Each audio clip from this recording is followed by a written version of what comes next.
અમેરિકામાં નોકરી કરતો સોફ્ટવેર એન્જિનિયર ભારતના એરપોર્ટ્સ અને શાળાઓને 1500 થી વધુ બોમ્બ ધમકીના ઈમેલ મોકલી આતંક મચાવે અને પોતાની એક નાનકડી ડિજિટલ ભૂલના કારણે એરપોર્ટ પર જ પકડાઈ જાય ત્યારે તેની પાછળનું સસ્પેન્સનું સત્ય જાણી તમારા હોશ ઉડી જશે.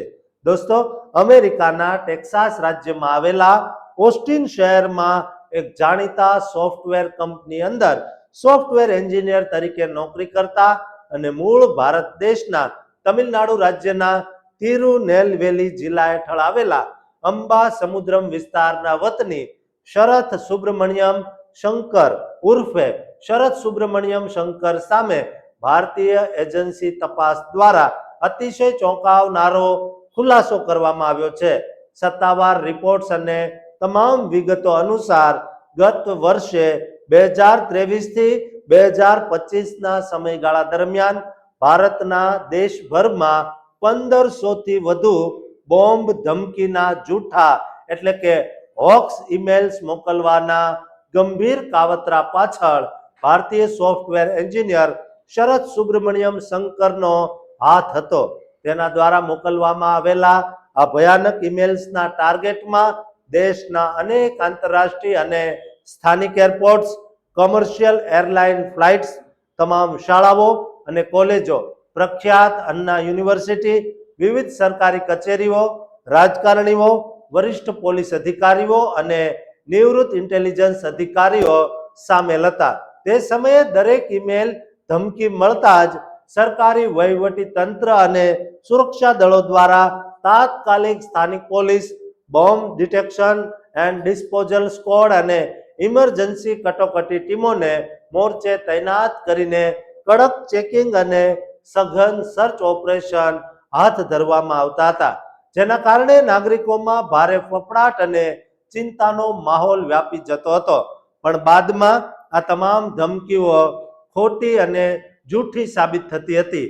માત્ર ચેન્નાઈ શહેર પોલીસ સીમા ક્ષેત્ર અંદર જ વર્ષ 2025ના એક જ વર્ષમાં 300 થી વધુ હોક્સ બોમ્બ ધમકીઓ નોંધાઈ હતી અને પૂરા તમિલનાડુ રાજ્યમાં આ શખ્સ સામે 100 થી વધુ કાયદેસર ક્રિમિનલ કેસ નોંધાયેલા હતા.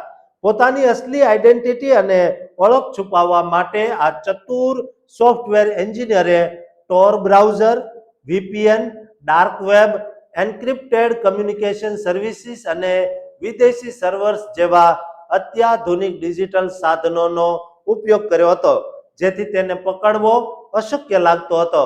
પરંતુ આટલી ડિજિટલ ચતુરતા વચ્ચે પણ તેનાથી એક સાધારણ અને નાનકડી ભૂલ થઈ ગઈ હતી. તપાસકર્તાઓના અહેવાલો મુજબ એક ધમકી ભર્યા મેસેજનો જવાબ આપતી વખતે તેણે ભૂલથી પોતાના પર્સનલ ઈમેલ એકાઉન્ટનો ઉપયોગ કરી નાખ્યો હતો. જે ક્લુ મળતા જ તમિલનાડુ સાયબર ક્રાઇમ વિંગ દ્વારા તેનો પીછો શરૂ કરાયો. તપાસ એજન્સીઓએ સળંગ 6 મહિના સુધી તેની ઓનલાઈન ડિજિટલ હિલચાલ પર સખત નજર રાખીને ઇમિગ્રેશન ચેકપોઇન્ટ્સ માટે સત્તાવાર લુકઆઉટ સર્ક્યુલર એટલે કે LOC જાહેર કરી દીધી હતી. ગત 22 જુલાઈના રોજ જ્યારે શરથ અમેરિકાથી પ્રવાસ કરીને ચેન્નાઈ આંતરરાષ્ટ્રીય એરપોર્ટ પર લેન્ડ થયો ત્યારે જ ઇમિગ્રેશન અધિકારીઓએ તેની અટકાયત કરી લીધી હતી અને તમિલનાડુ એન્ટી ટેરરિઝમ સ્ક્વોડ એટલે કે ATS ને સોંપી દીધો હતો.